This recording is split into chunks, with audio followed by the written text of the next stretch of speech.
Ok, nous sommes à French American TV et j'ai rencontré Nicolas et je l'ai invité à nouveau. Enfin, on a décidé de refaire une petite interview pour faire le point. C'est ça Voilà, c'est ce qui c'est s'est ça. passé? Ok, donc on va faire un petit peu le point de. Un peu comme chez le médecin, on fait le point au bout On d'un va moment. faire le point, voilà. Voilà. Donc je vais prendre ton pulse et puis ça devrait aller. Donc c'est Nicolas Bassan que vous voyez ici, qui est depuis un an à peu près, ou bien. Ça fait un an, oui, et on était ici il y a exactement un an. D'accord, mais depuis un an, tu es avec Rebellion ou un peu moins qu'un an? Un peu moins d'un an, ouais. D'accord. Voilà. Mais on était ici il y a un an, c'est pas magnifique ça? Ouais, c'est super. C'est super et je suis bien contente qu'on a gardé le contact parce que des fois je vois des gens Tu une rencontres seule beaucoup de fois gens, hein? et je les vois Ouais, jamais c'est vrai. plus. Ils repartent ou ils se relocate. Tu sais, les Français, ils vont, ils viennent. Oui, Donc, toi, tu es quelqu'un avec qui j'ai gardé le contact, peut-être parce que tu vas dans les événements que je fréquente, c'est vrai, on se croise souvent dans les événements et les meet-up, voilà. c'est un petit monde à la fin en plus, tu sais, San Francisco, DBF, voilà. French Alumni, Ouais. etc. L'anniversaire d'EBF qui va bientôt se passer, tout ça. Wild Donc, 42. et Wild 42, donc c'est un monde francophone, francophile, qui essaye de se connecter. C'est un monde de start-up, mais pas que de start-up. C'est vrai, c'est Ouais. vrai, c'est vrai. Rébellion, c'est une start-up ou ce n'est plus une start-up? Non, ça n'a jamais été une start-up et ça sera probablement jamais une start-up. Ah bon, ça a commencé dès le début, depuis, comme une compagnie? Oui, en fait, on est un cabinet de conseil en stratégie digitale. Donc, on n'a pas du tout la même approche qu'une startup qui va elle, développer son service ou son produit. Et, Avant tu de vois. le lancer? Non, et puis, enfin, une startup, enfin, j'exagère, mais dans la caricature, c'est la petite équipe. On va développer le minimum viable product. On va Ouais, manger des pizzas. On va dormir 4 heures par nuit. ouais, et on Enfin, va pas être payé. oui, voilà. Donc, nous, on dort un peu plus la nuit Et vous êtes et payé. on est payé, ouais. D'accord. Et l'argent vient d'où? L'argent vient des contrats qu'on fait avec nos clients. D'accord. Donc, Et c'est toi qui les apportes? non, c'est surtout notre équipe exécutive. Ah, Et qui fait les contrats. voilà, donc on a les clients qu'on accompagne dans les différents services qu'on leur propose. Et puis à la fin, ils font un chèque. D'accord.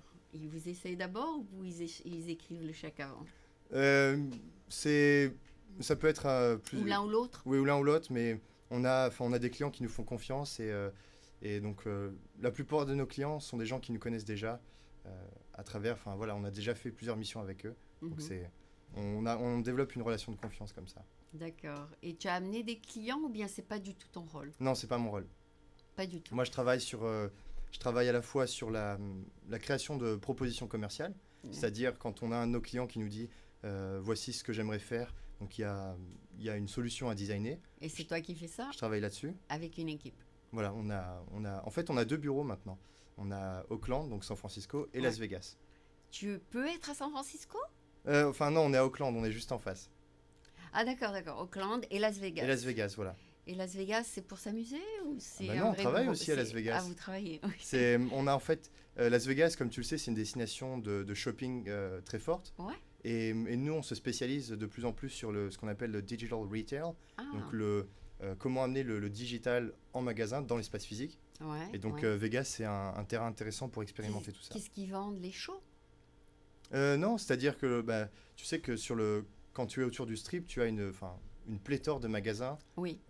luxe, fashion, clothing, Ah, apparel. tu essayes de les mettre en ligne? Et non, alors justement, c'est des magasins qui ont une présence physique, Ouais. mais qui Retail? veulent amener du digital dans l'espace physique. Ah, Je te prends un exemple, ça va être un écran interactif, c'est un premier exemple. Ça peut être le sol aussi, enfin un sol qui va répondre à- à des stimuli physiques. Ça peut être un essayage virtuel de chaussures. Tu vois, donc c'est amener de la technologie digitale dans l'expérience en magasin. ah d'accord. Et C'est en pas de fait, la vente en ligne. non, non, non, c'est ni l'un ni l'autre, c'est les deux en même temps. C'est d'encourager la vente. C'est en fait permet d'utiliser le meilleur du digital dans l'espace physique pour améliorer euh, l'expérience De, globale en fait. de l'acheteur. C'est ça.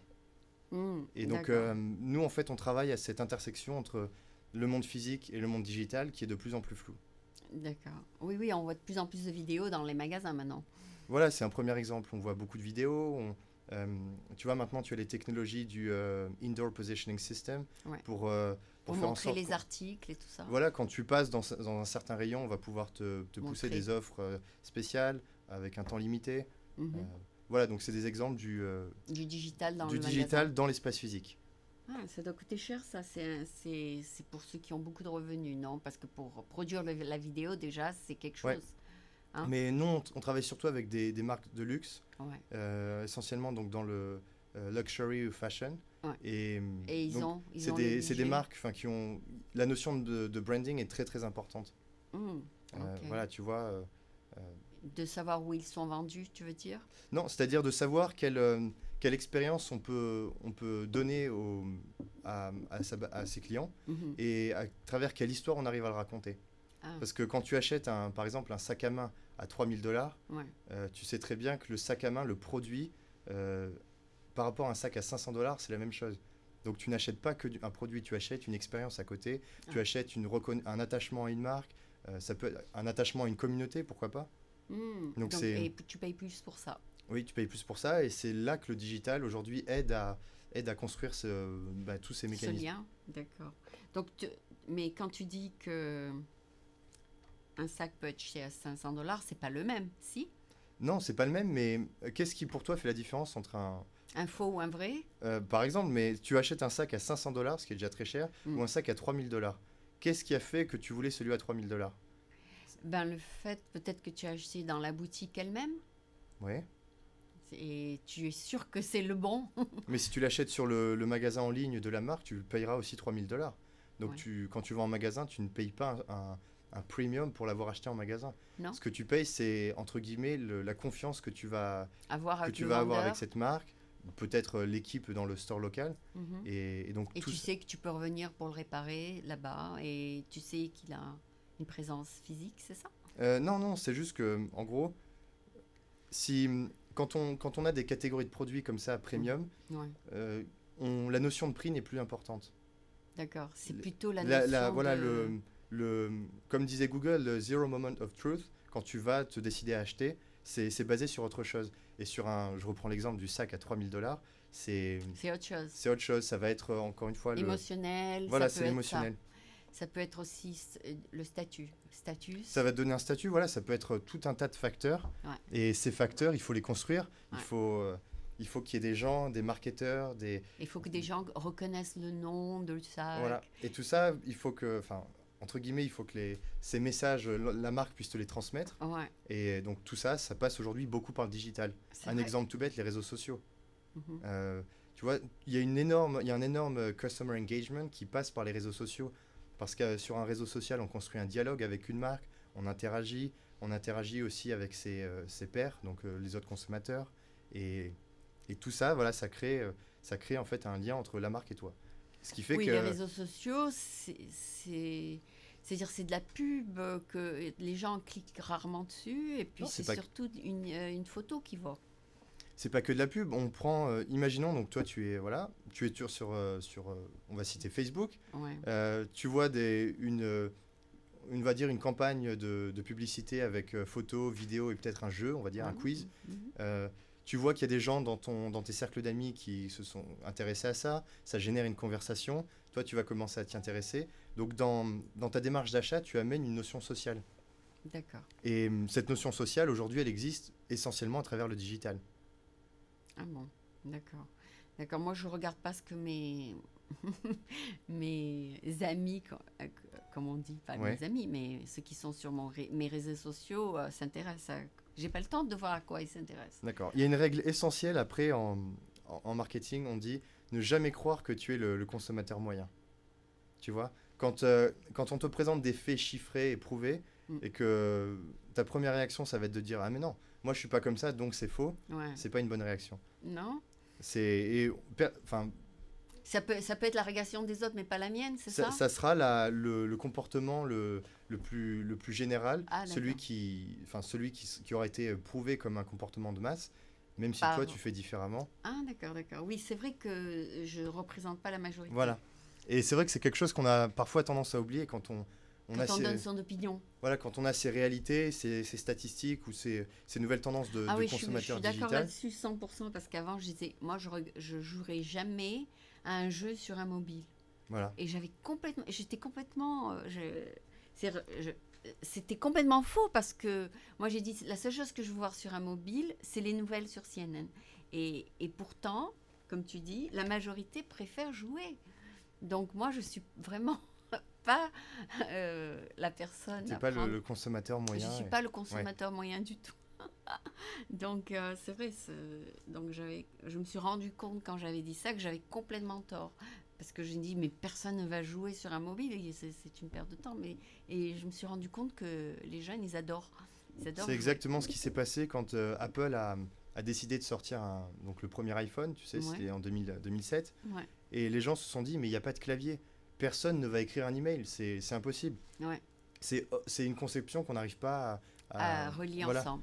Et aujourd'hui, voilà. D'avoir un clavier aujourd'hui, sur un iPhone, c'est normal. Le multi-touchscreen, voilà, c'est devenu la référence. Ouais. Donc, on se trompe.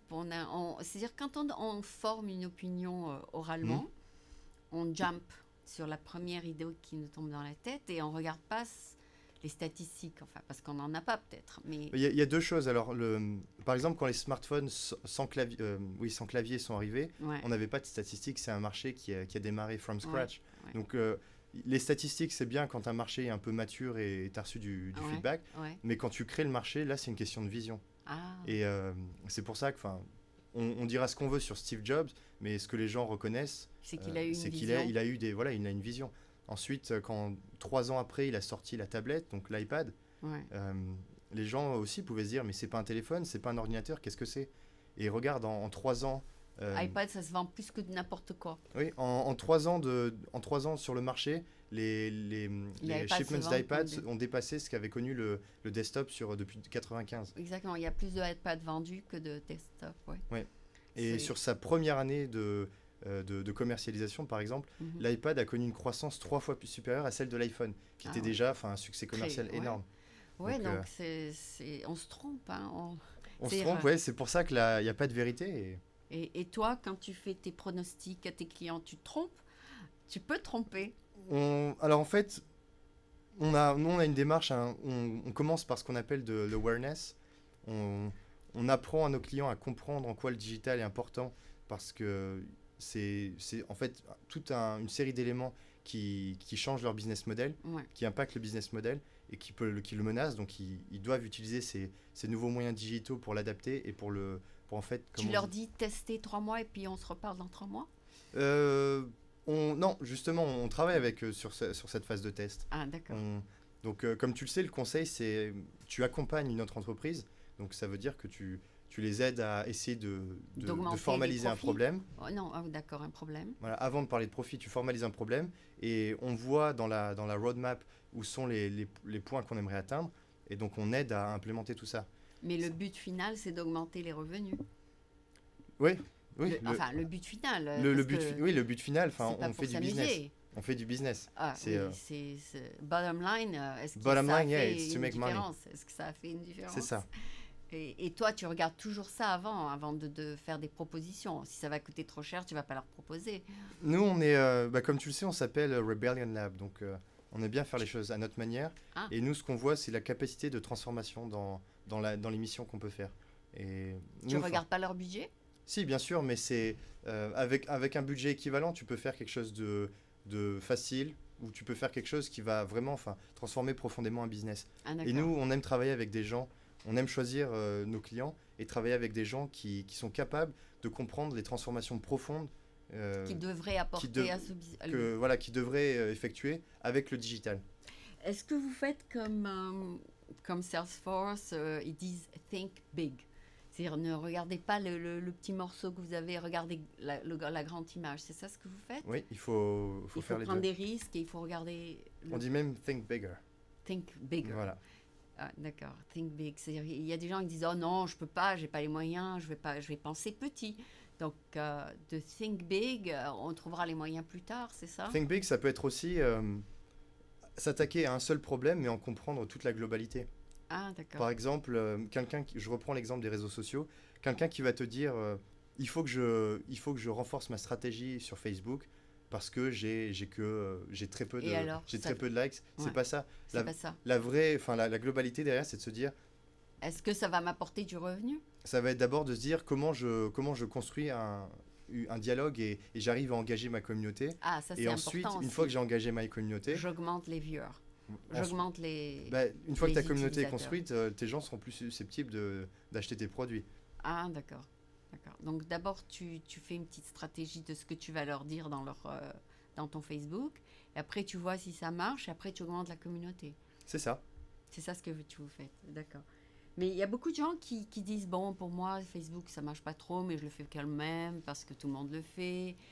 Mais ça me rapporte vraiment pas tellement plus de revenus, tout ça.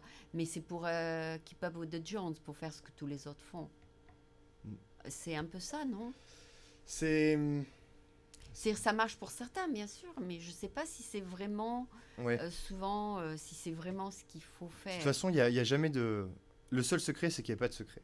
Ah, d'accord. Donc, Et alors, mais tu tout peux le pas... monde fait ce que tout le monde fait, et puis on va voir ce que ça donne Non, tout le monde fait ce qui lui semble le plus intelligent pour eux. pour eux en fonction de ce que le marché leur apporte comme insights. Ouais, Parce qu'après, ça va dépendre des industries, tu vois. Ouais. Si on reste sur l'exemple de la communauté, tu vas pas créer une communauté de la même manière dans l'industrie, je sais pas, de alimentation, boisson, et dans l'industrie des clothing and luxury clothing. donc c'est tout à fait différent comme approche. Enfin, il faut tester les choses d'après ce qui a été fait avant et puis ce qu'on va faire maintenant.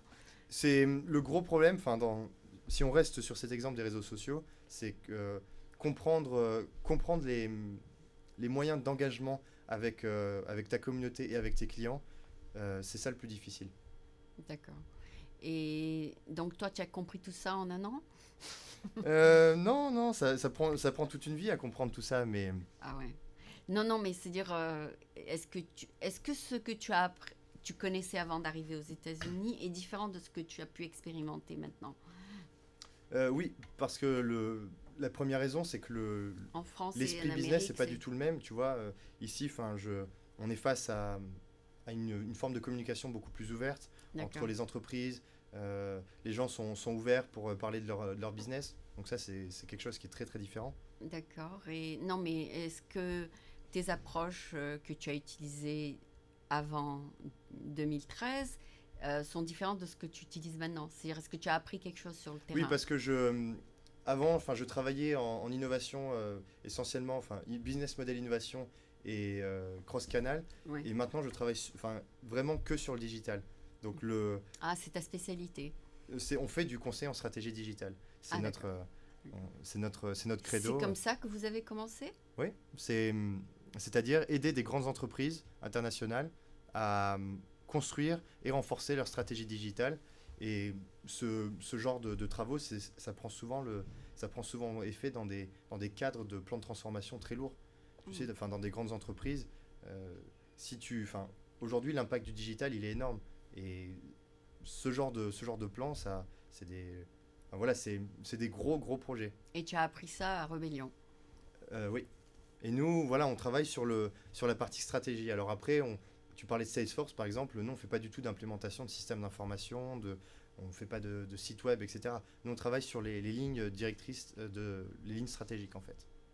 Comme par exemple, comment... l'exemple de la publication. Ouais. On travaille avec des clients américains donc des éditeurs de magazines. Quand tu as un magazine, le digital, ça fait quoi? Ça veut dire que plus personne n'achète en librairie. Oui, Et donc, parce que tout passe à la poubelle. Voilà, et tout le monde lit gratuitement sur Internet, sur ton Voilà. site, sur tous C'est les vrai. articles. C'est comme le Yellow Page qui passe à la poubelle, C'est ça. 90%. Donc là, il y a une disruption de business qui est énorme, Mhm. à tel point que ton business peut mourir si tu... Si tu Voilà. fais pas le changement. Prenons l'exemple de Barnes Nobles. Ouais, Quand Amazon est arrivé, ouais. Ils ont fait faillite presque. presque, Ils ont fermé plusieurs. Ils ont des magasins. Amazon, c'est 100% online. Sauf que maintenant, Amazon se développe aussi en offline avec des services un peu différents, mais comme le Amazon Fresh, etc. Oui, Barnes Nobles a fermé quelques Oui. bookstores, c'est ça? Oui, ils ont fermé parce que il y a trop de compétition avec Amazon, c'est ça? Tu as aussi l'exemple plus proche de la France, tu sais, c'était le quotidien La Tribune, Oui. Ils ont était fermé aussi? qui était un quotidien papier Ouais. et qui est devenu un quotidien uniquement numérique Ouais. et ensuite une édition En ligne. papier et en ligne. D'accord. Et Mais les donc, gens payent en ligne? Non. et voilà, il y a différents formats d'abonnement. Pouvoir payer. Mais donc, eux, ils ont compris qu'à cause du digital, leur business du journal en papier quotidien, c'était plus viable. Les coûts de production sont énormes. Et Il y a quelqu'un au DBF qui m'a dit, enfin, le guest du DBF, où tu es venu. Marc Rouget, Oui. ouais. Il m'a dit, il y a Paywall. Et il m'a dit, les gens peuvent regarder 3 minutes de ta vidéo. Et s'ils veulent voir toute la vidéo, ils payent avec Paywall. Et alors, je me suis inscrite et je ne sais pas encore public, mais c'est un outil pour être payé pour son contenu. D'accord, c'est ça, c'est que tu crées une forme de... Tu crées un teaser en fait, Ouais. avec le début de ta vidéo et après... Ouais, et ben, tu cliques payer 50 cents, vous regardez le tout. D'accord, Des trucs comme ça. Enfin, c'est d'après la popularité de la vidéo que tu vas déterminer, ou bien d'après la qualité peut-être de la vidéo, que tu vas déterminer combien que les gens vont payer. Si ça n'intéresse personne, tu le laisses gratuit. Je sais pas. Ça dépend comment. C'est ça la partie la plus difficile en fait, c'est de déterminer combien faire payer les gens.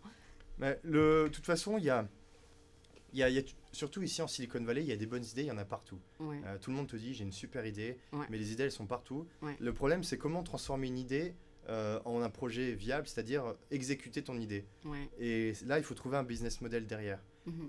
Et dans le monde du online, trouver son business model, c'est là où ça devient, c'est là où le bas blesse en fait. Mhm. C'est, par exemple, toi tu disais, je vais fournir du contenu, tout le monde est content, je fournis du contenu gratuit, mais après, comment Ouais. moi je me Non, paye? mais en fait, j'ai essayé pendant 1 an de faire des sponsorings et ça marche pas parce que c'est démodé. Les gens ne veulent plus mettre des pubs à côté. C'est complètement démodé. Les gens ne veulent plus le faire. Donc maintenant, les nouvelles compagnies, comme j'ai dit, comme Paywall et tout ça, Mhm. ils disent on va apporter une solution à ces gens-là qui ne trouvent plus de pub, etc. La D'accord. pub, c'est un peu démodé maintenant. Maintenant, ils ont ils appellent traction, c'est-à-dire c'est de bouche à oreille. Tu as entendu parler de traction? Non. Traction, c'est-à-dire que c'est un bon produit et donc parce qu'il est bon, les gens en parlent à leurs amis et ça apporte du monde. Ah, je croyais que tu me parlais d'une solution qui s'appelait Traction. Non, Non, traction, c'est l'attraction. Oui, je connais. Ok, c'est un concept. C'est un concept Ouais. pour amener des gens sur Oui, ton contenu ou sur ton site ou quoi que ce soit. C'est-à-dire si tu vas porter des gens sur Rebellion Lab, Mhm. tu encourages les gens à dire ouais c'est super Rebellion Lab, venez aller. Et Je sais souvent pas, dans enfin, ces cas-là, tu passes par une catégorie de ton audience qui vont être des gens très enthousiastes et très enclins à partager. ah oui, vois. ça aussi il faut. Des gens très connectés qui eux aiment partager, qui aiment partager ce qu'ils aiment. Et ces gens-là, c'est un appui super intéressant. Ouais, tu fais part. C'est comme je suis allée au meet-up des startups mercredi. Et ben sans pub et tout, il a eu 190 personnes qui se sont enregistrées sur le meet-up. Sur Meetup. Non, qui se sont enregistrées pour aller à ce meet-up. Et tout ça sans pub. C'est de bouche à oreille. D'accord. Tu vois ce que je veux dire? C'est donc maintenant, il y a, étant donné que les gens ont le Facebook, un Facebook, ça peut aller sur 100 personnes, un Twitter, ça peut aller sur 200 personnes. Et c'est comme ça que les gens se font connaître. Ça fait une toile de réseau et c'est Une étoile de réseau. ce qu'on dit, on appelle ça ton reach. Ton reach devient énorme. C'est Ouais. que moi je partage à 10 personnes qui repartagent chacun À 100. Voilà. Ouais. Mais est-ce que quand tu partages, par exemple, quand tu fais du partage pour Rebellion, est-ce que tu dis, voilà, j'ai fait ça pour quelqu'un et ça a marché? Du partage pour Rébellion. Est-ce que tu fais, par exemple, tu es sur Rebellion, toi? Ou bien tu as que Nicolas Vassan? Tu veux dire, est-ce que Sur, je suis dans la rébellion? Oui, j'y suis. Oui, tu as Rebellion LinkedIn? Ah, oui.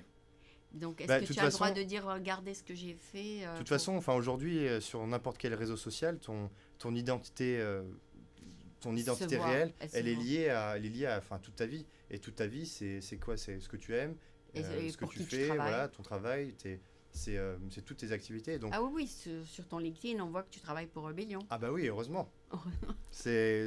Surtout LinkedIn, c'est le réseau social professionnel. Donc, c'est le réseau où tu vas expliquer ce que tu fais dans ta vie professionnelle. C'est pour ça que enfin, tu verras Rebellion Lab et Silicon Valley aussi. Ah d'accord. Ah oui, j'ai remarqué que tu as ajouté Silicon Valley. Eh oui. Pourquoi Silicon Valley, ça fait maintenant 1 an que ça a démarré. Ah bon. Donc, je travaille avec Ariane Zambiras ici en France. En Amérique Aux États-Unis. Aux États-Unis, on travaille sur la ligne éditoriale. Donc nous, on est les co-éditeurs. Et on a aussi une partie de notre équipe en France avec une agence de web marketing qui s'appelle 1789.fr. Ah, 1789. Quelqu'un m'a dit de donner cette carte de Tu les as rencontrés, ils sont venus il y a... Voilà. DBF. Et alors, qu'est-ce que vous faites avec Silicon Valley? Silicon Valley, c'est un site d'analyse sur la Silicon Valley en français. Ah bon. Donc, c'est-à-dire, c'est pas un site de news, c'est un site de mise en perspective, si tu veux, de ce qui se passe ici. De ce qui se passe ici, dans l'innovation et dans le lifestyle, entre guillemets, c'est-à-dire... C'est un journal en ligne, en quelque sorte. Oui, c'est un site où si tu veux un peu savoir ce qui se passe dans la vallée, sous une forme d'analyse, voilà, donc on s'intéresse à des sujets comme l'Internet des objets, comme la transformation des moyens de paiement, on s'intéresse aux réseaux sociaux. C'est purement volontaire alors.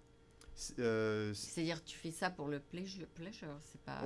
c'est une partie de notre métier, mais c'est un projet, un side project si tu veux. D'accord, donc tu te fais un peu connaître tu te fais connaître un peu sur Silicon... Ah ouais, tu as raison. C'est pour nous faire un signal inconnu, je ne sais pas. Mais ça ne se voit pas sur ton visage, t'inquiète pas. D'accord. Non, que ça explose pas, quoi. On dirait pas que ça va exploser, bon, là, alors, ça continue. Okay. Ça continue. Donc, siliconvalley.fr, c'est un magazine en ligne, on pourrait dire. En fait, c'est... Donc, nous, on est Rebellion Lab, et 1789, c'est une agence de web marketing, comme je disais en France. Et quand tu t'appelles Rebellion Lab et 1789, il y a forcément quelque chose à construire et à créer ensemble.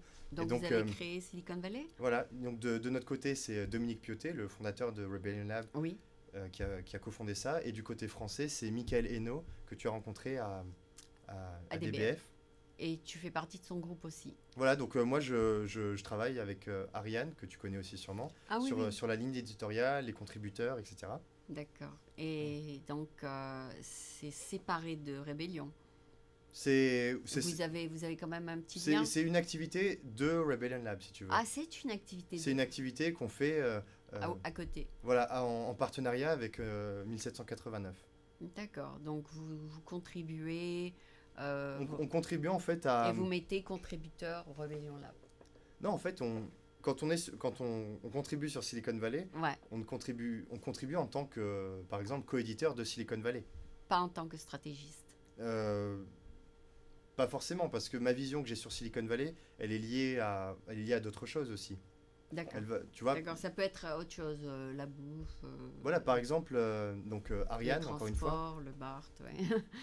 Ariane est sociologue à l'université de UC Berkeley. Ouais, donc tu vois, elle profite de sa vision de sociologue à l'université, de sa vision de consultant en stratégie digitale, plus tout un tas d'autres intérêts. Donc, il y a plusieurs choses dont vous ne parlez pas sur rebellionlab.com et vous en parlez sur siliconvalley.fr. C'est ça. De toute façon, siliconvalley.fr, encore une fois, c'est un site en français sur l'actualité de la Silicon Valley. Pourquoi vous ne le faites pas aussi en anglais? Parce qu'on veut, en fait, vu qu'on s'intéresse à une audience française en Silicon Valley et à une audience française à l'international, on veut que ça soit beaucoup plus accessible. Aux Français. Voilà. D'accord. Et vous avez aussi un meet-up? Non, pas encore. On a démarré, on a organisé notre première soirée il y a 1 mois à peu près. Ah ouais. C'était intéressant. Il y a des gens qui sont venus? On était une centaine. C'est bien. On était à l'atelier, chez nos amis de l'atelier. Donc Atelier était le host. Exactement. Ah. Parce que l'atelier, en fait, si tu remontes dans l'histoire, ça a démarré, l'atelier San Francisco a démarré c'était il y a 10 ans maintenant, avec Dominique. C'est Dominique qui a... Et il est parti en France. En fait, Dominique travaillait en France. Il était chez BNP. Oui. Il était directeur de la stratégie Internet. Mais il est reparti, non? Il était venu ici pour une mission d'exploration pendant l'IPO de Google, en fait. Et ensuite, il est revenu définitivement pour installer le bureau de l'atelier. l'atelier qui est en fait... Donc, il habite toujours ici aux États-Unis? Oui, il est... Ah, parce que bah, je l'ai rencontré moi il y a 10 ans, mais je savais pas tu qu'il était... l'as peut-être vu à DBF, il était là. D'accord. Non, donc il est revenu aux États-Unis, d'accord. Il a, depuis 10 ans, il habite aux États-Unis. D'accord, d'accord. Et donc, lui, il est basé à Las Vegas. Ah, c'est peut-être Voilà. pour ça qu'il vient pas souvent. Il est donc, comme je t'ai dit, Rebellion Lab, on a un bureau ici dans la baie et un bureau à Vegas. Et, Non, mais quand tu dis il est à Vegas, il va travailler avec non, Rebellion? il travaille et vit à Las Vegas. Oui, mais est-ce qu'il va travailler avec Rebellion? Pas du tout. Ah bah oui, c'est son entreprise. Ah, c'est son En fait, entreprise. on a deux bureaux, tout simplement. Ok. On ok. a, tu vois, on a un bureau à Auckland et un bureau à Las Vegas. Mais on est la même entreprise. D'accord. D'accord. Vous êtes combien à Las Vegas et combien ici? En tout, on est 12. Donc, ici, on est 4 et le reste de l'équipe à Las Vegas. D'accord. Donc il y a beaucoup plus à Las Vegas. Un peu plus, oui. Mais on reste Mais une c'est petite... toi qui dirige ici? Tu es le plus ancien ici? Nous, on est des rebelles, on dirige pas, on s'auto-dirige, on va dire. Ah, vous autodirigez. Et mais- vous choisissez qui vous voulez servir aussi? C'est-à-dire, Tu choisis la compagnie que tu veux conseiller? bah, nos clients, on les choisit enfin, c'est un travail d'équipe de toute façon, mais Ah, ou vous travaillez euh, ensemble sur un projet. D'accord. on est très orienté sur le travail d'équipe, le travail en projet et une communication ouverte. Mm. Et donc, enfin, d'ailleurs, c'est formidable de pouvoir travailler dans ce genre d'environnement. C'est avec des gens que tu valorises à la fois pour leur capacité professionnelle Mhm. et pour leur capacité humaine. Et quand tu as la chance Bah, de si travailler. tu fais des compliments à des gens, mentionne leur nom. Bah, Ce qui travaille avec toi à toute Auckland. toute mon équipe à Rebellion Auckland Lab. s'appelle comment? Alors, qui bah, tu as à Auckland? À Auckland, on a Ariane, on a Ariane, Julie, Julie, on a Pierre. Pierre. Et ensuite à Las Et à Vegas, toi. Et moi à aussi. toi. Pierre, Et- comment? Ah, Pierre, Pierre, c'est un peu spécial. Il est commando. Il est commando spécial. Ah, Dieu des rebelles. Non, c'est-à-dire qu'il il est commando FNAC en Amérique du Nord. Ah, d'accord. Donc, on travaille avec lui, mais Pierre travaille pour la FNAC. D'accord. C'est-à-dire il est la seule personne de la FNAC, donc tu connais la FNAC, Ouais. présent en Amérique du Nord. C'est vrai? Et il vient voilà, défricher le marché, et Ah. il vient comprendre tout ça. Il a un peu exploré le marché américain? Ah bah oui. Ah, d'accord. Donc ça, voilà, ça c'est Auckland. Et après, à Vegas, on a Dominique, Ouais. on a Jeff, on a Marguerite, on a Sophia, on a George. D'accord. Et tu les vois de temps en temps, bien Mhm. sûr. Parce que Je travaille, ils viennent ici, je vais là-bas. c'est super. Et puis, enfin, avec les technologies aujourd'hui, on peut travailler à distance ensemble, tu vois, Google Hangout, Skype, email, etc. D'accord. Et donc, pour revenir à ma question du début, parce que tu n'as pas répondu. Ah, j'ai pas répondu à ta question du Voilà, début. j'avais dit quand tu donnes quelque chose d'abstrait à tes clients, est-ce Alors, que tu es involved dans l'implémentation? Alors, je vais revenir sur le wording de la question parce qu'on ne donne rien d'abstrait. L'abstrait, c'est quelque chose que tu ne peux... Tu peux rien c'est faire. comme Tu un leur donnes un fugazi, conseil. voilà. Ben oui, c'est un conseil, c'est Non, oral. c'est-à-dire on leur explique les problèmes, on leur explique ce qu'il faut faire. C'est abstrait. Tu vas pas pouvoir implémenter ça. Si tu veux dire qu'il faut que je prenne ma boîte à outils et que j'aille construire Ce que tu vas leur dire de un faire. site web, non, je le fais pas. Mais on les accompagne avec aussi les bons partenaires. Ah, d'accord. Par Qu'est-ce que tu vas dire? Alors, par exemple, tu vas voir un client, tu dis voilà, je te conseille de mettre cette vidéo Bah, dans je vais ton te prendre magasin. l'exemple Est-ce de- que tu vas lui dire où il doit aller faire cette vidéo? C'est C'est pas, pas ça ton c'est pas un travail. bon exemple, mais pour rester sur la stratégie et l'implémentation, Hmm. prenons l'exemple donc on a créé depuis 4 ans l'Académie digitale Mhm. avec le groupe français Kering, que tu connais sûrement, qui s'appelait L'Académie digitale, ça s'appelle? avant. Le groupe Kering, c'était le groupe PPR. Kering. Oh, Voilà. Kering, ok. Et donc, le groupe est dans une dynamique formidable de transformation vers le digital. Mm. Et pour ça, depuis 2011, on a créé l'Académie digitale, c'est-à-dire des sessions de formation physique à travers le monde, dans différentes villes, pour leurs collaborateurs. Et il y a eu ensuite un intranet. Et cette année, on développe aussi une plateforme de e-learning. D'accord. Avec qui? Avec cette compagnie? Voilà. Et donc, il y a des choses, bien sûr, que nous, on fait sur le e-learning, sur la stratégie, sur le contenu, sur les thématiques, etc. Et puis, il y a des choses dans l'implémentation technique qu'on ne fait pas. Et D'accord. donc, mais on accompagne quand même toute la gestion du projet. D'accord. Et donc, tout ce que tu as appris sur le terrain, vous mettez ça sur une forme de e-learning? Hmm, C'est-à-dire, ton expérience, elle va servir quand même à quelque chose. Donc, tu mets à jour ce que tu as appris. Là, la plateforme de e-learning, c'est pour les collaborateurs de ce groupe-là. Ah, d'accord. C'est-à-dire... Non, mais tu les mets à jour sur ce qui a marché, ce qui n'a pas marché, non? Oui. C'est une forme de update Non, c'est-à-dire c'est des gens qui comprennent que le digital transforme leur business model. Ouais. Et donc, il y a toute une série de sujets qu'ils doivent connaître plus en détail. Le marketing digital, le storytelling, le e-commerce. Et tu leur dis ça.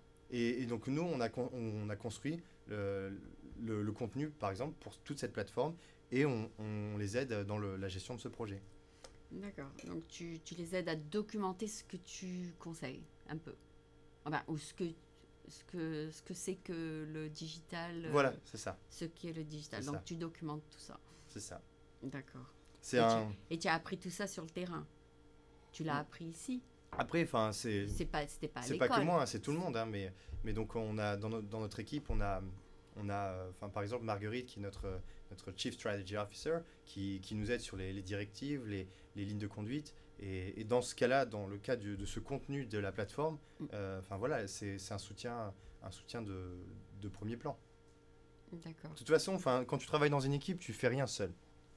Tu vois, tu es obligé d'écouter l'autre un peu. Chacun, on s'écoute tous, on travaille ensemble et on profite des mises en perspective des autres teammates. Et de toute façon, si tu veux... Est-ce que les seniors ont plus à dire que les juniors? Les seniors ont plus d'expérience, donc quand on fait face à des situations, ils ont une analyse qui est différente, qui est liée à leur expérience et au fait que c'est des situations qu'ils ont déjà vues. Mais dans une entreprise comme nous, une entreprise agile et ouverte, les seniors accueillent à bras ouverts l'analyse que va faire un junior. D'accord, il va peut-être dire, je pense que je viens d'apprendre quelque chose de nouveau, ou est-ce que vous voulez écouter ce que c'est? C'est ça ce que tu fais? C'est-à-dire qu'en fait, encore une fois, personne ne travaille dans son coin, on travaille tous main dans la main, c'est la vie d'une entreprise. Oui, c'est la vie d'équipe. Voilà. Et si tu veux pas travailler en équipe, il faut... faut pas travailler tout seul. Voilà, faut être freelance, par exemple. Freelance. Voilà. Donc, l'idée, c'est de savoir partager. Oui. D'accord. Et le consensus, c'est ce qui fait le produit final? C'est-à-dire tout le monde est d'accord? Tout le monde comprend les meilleures directions à prendre. D'accord. Tout le monde comprend, tout le monde est d'accord, vous serrez la main et vous mettez le plan en place. C'est ça, exactement. D'accord. Et ça peut prendre combien de temps, ça? Ça peut prendre quelques semaines à plusieurs mois sur des gros projets. Parce qu'il faut que la compréhension soit partagée aussi avec le client. Ah, d'accord. Donc, tu lui envoies des communiqués, tout ça? Oui, on échange sur des documents, sur des graphiques, on échange sur des méthodologies et tout ça. C'est vrai ça, parce qu'une fois tu m'as envoyé un email te dire voilà ce que tu dois faire, Aline, je l'ai lu, mais je ne sais pas si je le lis maintenant 1 an plus tard, je ne sais pas si j'ai fait quoi que ce soit de ce que tu m'as dit, parce qu'il faut qu'on me rappelle. Déjà tu l'as lu, c'est pas mal. C'est déjà pas mal, mais il faut que tu me dises, Aline, est-ce que tu as fait ci et ça, ou est-ce que tu as essayé ci et ça. Ça, il faut que j'aille en arrière et voir si j'ai fait. Si ça marche, si c'est ce qu'on fait avec nos clients. 1 an plus tard, tu dis revoyez. Non, c'est-à-dire on les accompagne, mais tu vois, si tu prends l'exemple du petit travail qu'on avait fait, après, bien sûr, moi je peux pas suivre ça. Oui, tu n'as pas suivi. Mais sinon, après, il faut payer. Ah oui, d'accord. Non, mais si je suis moi-même, si je relis, voyons ce qu'il a dit comme bêtise ou comme truc intelligent. Ah ben non, attends, on dit jamais de bêtises, nous. Non, voyons ce qu'il a dit que j'ai pu implémenter. Et après, je t'envoie un feedback ou bien tu seras fâché si je t'envoie un feedback? Ah ben non, on est en perpetual learning. Oui. Donc toi, tu apprends toujours et nous, en tant que consultant, on apprend aussi toujours. D'accord. Donc vous voulez les feedbacks? Ah ben oui, heureusement. D'accord. Il nous faut du feedback tout de suite. D'accord. Donc on vous envoie des feedbacks. Vous regardez ça comme feedback. Vous regardez pas ça comme personnel. Non. De toute façon, encore une fois, quand tu fais du conseil, tu vends un service. C'est-à-dire que, tu vois, moi, ça c'est un produit, nous on ne vend aucun produit. Ah oui, toi tu envoies le conseil et puis 1 an plus tard, ton client va te dire, écoute, ton conseil il est merveilleux, mais je l'ai implémenté et c'était pas ça. Alors tu vas lui dire, est-ce que tu as fait ci et ça à côté? Et encore une fois, il n'y a pas de gap comme ça de 1 an entre l'émission et le feedback. Ça se fait, enfin, c'est un suivi. C'est un suivi un peu plus close. Voilà. Un Mais peu plus close. comme on dit, the point I'm trying to make, c'est que si je suis une entreprise qui fabrique des produits, Ouais. tu pourras me juger sur la qualité de mon produit, c'est-à-dire Oui. la qualité, le design, Le la verre, durabilité, ouais. etc. Ouais. Nous, on vend un service, donc la seule valeur ajoutée, c'est le capital intellectuel qu'on arrive à créer derrière. D'accord. C'est-à-dire, Il est spécial à la compagnie. oui, parce que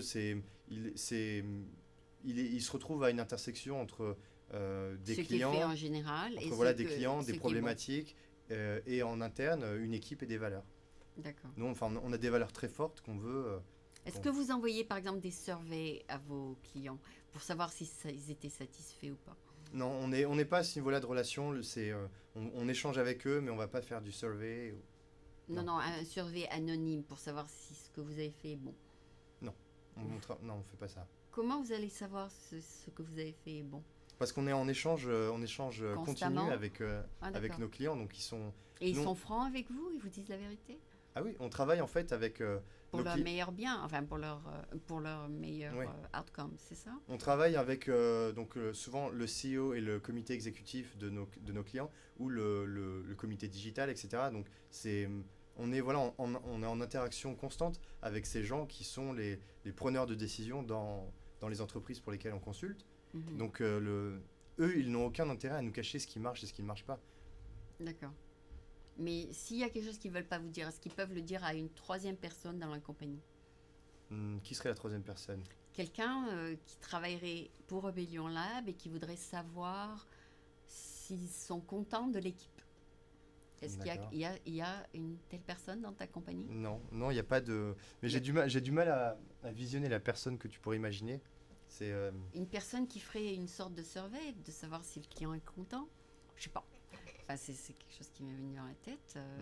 Peut-être qu'elles ne veulent pas dire à Dominique Piotet quelque chose, mais qu'elles pourraient le dire à Sophie ou je sais pas. D'accord. Hein, tu vois ce que je veux dire? Non, parce que Ça marche pas comme ça. on a aussi un niveau de relation humaine qui Très ouvert. qui est ouvert avec nos clients. Donc, encore une fois, c'est aussi une des forces de notre équipe, c'est qu'on nos clients nous aiment pour notre expertise en stratégie digitale, mais aussi pour nos interactions et voilà le côté humain qu'on arrive à apporter. Et donc il y a beaucoup de téléphone conversation. Il y a beaucoup de conversations par téléphone.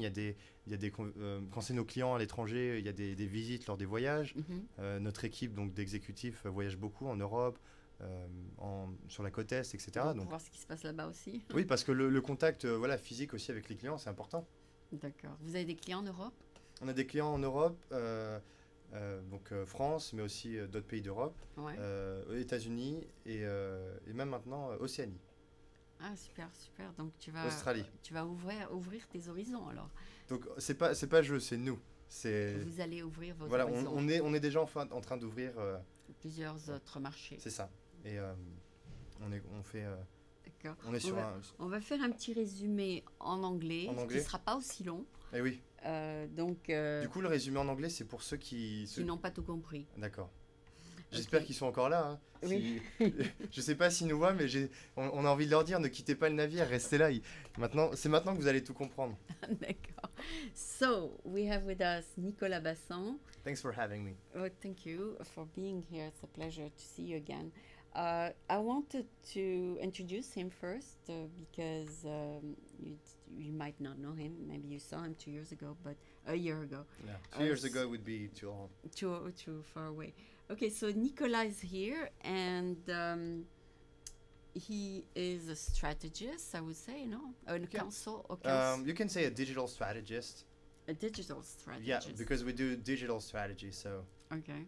And I also know him as a person, as a friend, because I meet him in some meetups. So he looks like he likes to communicate with all kinds of people at his meetups, and Yeah, it's a good way, to like keep your eyes open on what's happening in Silicon Valley in this wonderful innovation ecosystem. You never know. In case you miss something, you might catch it at the meetup. Yeah, exactly. It's like I want to keep my finger on the pulse and see what's going on. Yes, exactly. Updated. So, Nicolas, maybe you can tell us a little bit about you because so you are obviously a young man who is in America for pleasure or for work, and for both, and who is making a career in consulting, correct? Yeah. Okay. So, Nicolas, tell us about your experience in America. Is it a good experience or is it not a good experience? So I've been here for 1 year now. Yeah. And I like we were saying in French earlier, I was exactly here a year ago. So it's so it's now really we can uncommon. touch the pulse. Okay. So it's good to kind of review that. Yeah. I work as a digital strategist at Rebellion Lab. Yeah. We're a digital strategy consulting firm. Yeah. And so our work is to help large-scale organizations, international, based in France and all around the world, to build and reinforce their digital strategy. Okay. And I'm also working as a co-editor for SiliconValley.fr. Oh, that we see here. Yes, which is it's a website dedicated to the French and Francophone community here in Silicon Valley. And maybe a little bit in French-speaking countries. Yes. So it's written in French, and it's for French people and people who speak French who are interested in knowing more about Silicon Valley and like trying to get into more details about this wonderful Bay Area. Okay, so did what you learned in school, I mean, the theory the same as the practice? Tell us a little bit about that. Well, it's definitely not because, the first reason is school was a few years ago, and a few years ago, digital was not so much into, everything we can do in terms of business. Okay, let me rephrase the question then. Is it what you learn on your own, same as what you do on the job? What is the question again? Okay, is what you learn before you started working the same as what you do now as a job? I would say what I implement is what I learn within my job. So it's not what I learn outside of the job. Yeah. Okay, so your main learning university is your job. I mean, that's where you're learning how to be a consultant the best. Yeah, and you learn from seniors. I learn from seniors. I learn from clients. I learn from many companies that we go visit in Silicon Valley. Yeah. Both tech giants, startups, incubators. And you talk to them and get feedbacks all the time. Yeah, because we organize, part of our services is to organize learning expeditions for our client to Silicon Valley to make them understand what this, what this digital revolution is about. Oh, so you show them. Yeah. So for example, we organize meetings with Google, Apple, Facebook, Twitter. And you take them there. Yeah. And we try to, we try to go deeper into the questions that they have. And show them the real thing. Yes, may it be about digital marketing, scalability, whatever. And those people that are really inclined to share what they've learned, they say, okay, they host us and they're like, hey, so here's what we do, here's our challenges, and this is how we can help. And so for those clients, for our clients, it's both inspirational and it's good for, business partnerships. Yeah. Because they may become clients. Yeah.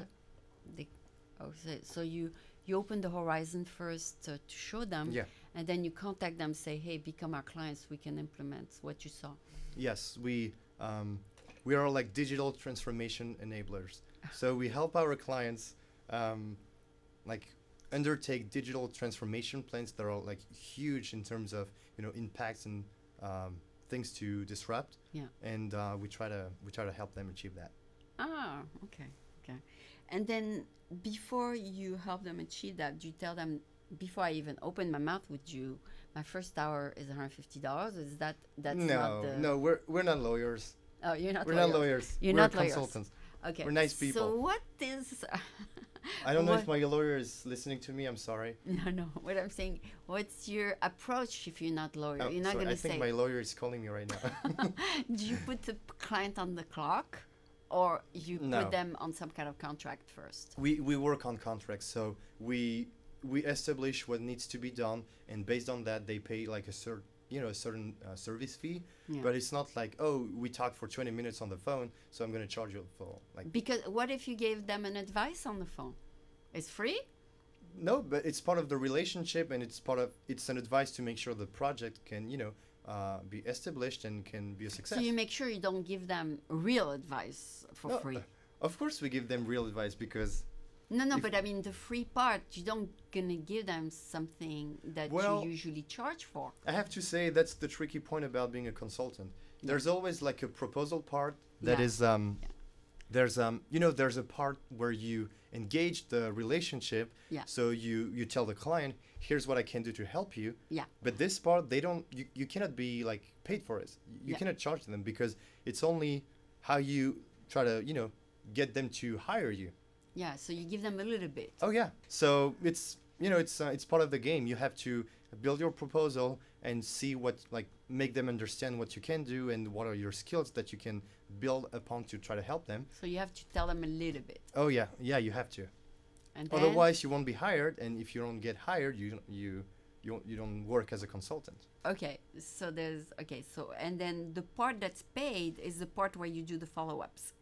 The part that is paid is when we design the solutions, when we, for example, organize meetings, when we build training programs, when we build the content. And this is all paid. Yes, it is. Okay. And then everyone is happy. Yeah, but you as a consultant for Rebellion, you're not on the clock either. You're on the project. Yeah. Because Yeah. I'm employed by Rebellion Lab, so. No, but I mean, it's not based on how much the client paid, or the number No, of it's not. hours you It's not. put in. This no, this would be like more likely to work with sales teams Yeah. system, but So the boss say, I want you to spend a week on this, Mhm. or he tells you, I want you to spend a month on this, and he decides that. I mean, how much time are you going to give that client depends on. It really depends on what are the hottest projects, if there's a higher priority, because what we want to do is to fulfill our clients promise. Your and promise so to him. if we say we can deliver on that, of course we will try to do it as soon as possible. But if let's say there is a priority 1 and this becomes priority 2, I'll just have to finish what I've started doing, and then I can switch to another project or run both projects together, Yeah, because. which is usually what we do actually. Yeah, because as a consultant, you don't know what your boss has agreed with the client. No, I do know, because again we are we are really open-minded and open heart. Open communication-wise team. With your team, okay. So He tells you, I want you to do so much for this person. yeah, we know where the relationships with the clients are. If they're You know gonna what's going grow. on. So yeah, I mean it's not like from one day to another. It's like oh, now you have to work on this, and we know what's coming. Okay. Yeah, it's again it's a teamwork, and I'm So yeah. I'm So really- but I'm the really the yeah. person who write the contract is not the person who's working on it, though. I mean. Well, and- I have to say, our executive team, they both write the contracts and they work on this too. Okay. And because they own the business and they they make decide. they run the business, so they also work a lot on the contracts. I see. I mean, not just writing the contracts, but executing on the contract Oh, okay. So and they're also building the whole They're relationship. also part of the execution. Oh of yeah, the of course. contract. That's why it's called executive, because if they're not here, the execution cannot work. Okay, sounds good. So, the secret of becoming an executive is to get enough experience on both sides, the person who write the contract and as the person who gives the consulting advice. Yeah, I would agree. And then you become an executive at that point. Yeah. That is the goal, right? To become an executive later, Mm. maybe. Well, the goal is to make whatever makes sense for for you. For What you like doing yeah. also? It really depends on the kind of goals you want to pursue in life. I know it's kind of becoming philosophical, but it's Yeah. It depends what you like to do. yeah. No, like I was at LinkedIn a few days ago, and Yeah. they were telling, you know what? No one forces you to do what you do when you wake up in the morning and go out and start working. Yeah. Like Do you like to you don't do have it? handcuffs. If you go to work, it means there's at some point there must be a reason for it. You like what you're doing. Yeah, it's if you do it, it's because you like what you do, and I like what I do. Okay, great. I'm Yeah. glad to hear that. As a matter of fact, you do look like a happy person. Thank you. Maybe you have a good balance in your life with your social, your play, and your work. Like Yes. you have a good balance in your life. We let's say days are 24 hours each, and we You try to have a balanced life. Yeah. Something like that. I mean we work hard, but we we do whatever it takes. So we work hard, and some people say work hard, play hard. Yeah. That's what you do. No, Probably. you do a little bit of. We do everything. Yeah, and do you miss France? Yes. So it's last time I was there was like last August. Yeah. So it's almost been a year, and yeah. So Not so much the culture, but it's more about the people and friends and family. okay. So- It's not really the work that you're missing. It's more the Oh no, the social, yeah. the social scene. Yeah, I don't miss anything about work. It's because I've tried to come here To work. for a better purpose, and that was to trying to embed myself in a different mindset, In in a more optimistic, international- International mind. and more optimistic. Yeah. Did you find? And because I have not been in France for a long time, did you find that San Francisco is more international? Yes, it is. It's a really diversity, in the sense that you have communities from everywhere. You have Japanese people, Chinese people, And they all meet in peop- the same spot. yeah. You have the people that have been here for 20 years, but they grew up in Mexico. You have people from South America, a lot of people from Europe, 60,000 French people. So it's like there's so much diversity, and it's So- So you get a chance to listen to what they have to say yeah, about America. like they say in San Francisco, you cannot walk by like 2 street corners and not hear at least Two 2 accents languages? or 2 languages. Oh, I see. And you enjoy that. It's good. Yeah, it's. Huh? Do you? Yeah, yes, of course. I go Yeah. to all the events, especially in the summer. There's events every week, so every weekend. Yeah. So it's a pleasure to have you part of our community. So I want to thank France for educating you. But, Okay. I also want to thank America for keeping you. Thank you. And I want to thank you for being here. It's been, as usual, and as always, a pleasure to talk to you. Thank you so much. Thank you, Aline. Thank you very much.